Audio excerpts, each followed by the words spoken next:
naman ito. So, before tayo matulog, dadaan muna ako sa wall nyo ha. Magsasawa na kayo sa mukha. Pero ayun, ceasefire muna tayo sa English din. Wala pa akong sa mood na gagawa ng English. So, chill lang tayo. Practice lang talaga ako. Kasi someday, gusto ko talagang gumawa ng tutorial videos. Like sa mga crafting ko. Yun ang parang gusto ko. Kasi meron kasi akong friend dito nagsabi, ate, gumawa ka naman ng tutorial kasi yung sa mga anak niya. So, yun. Ito siguro yung proper na step by step na marunong ako ma-explain. At eto, pinapractice ko. Ginagawa ko dito. Yung magde-demo. So, ngayon, yung training ko ay dito. So, pag dumating yung time na ready na ako, hindi na ako shy. Di ba? Hindi na ako yung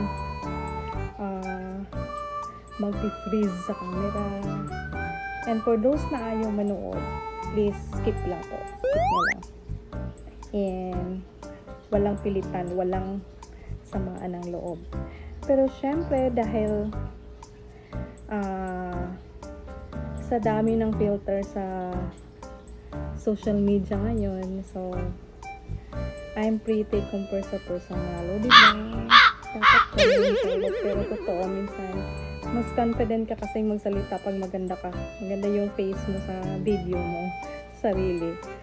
Parang may konting magic sa filter, di ba? Pero kahit ganun, I'm still showing up. Still practicing, still learning to be comfortable sa sarili kong face and voice. So, ayun. This is part of my journey, guys. To learn to be brave and to be finally talk in front of the camera. Like, it's nothing. One day, pag nakita nyo na may full tutorial na ako, so, malala na dito ako nagsimula sa mga ganitong random practice ng video. So, ayun. Practice lang ito. Pero ang ganda ko sa filter. Oh yes! Pero sa personal, hindi po.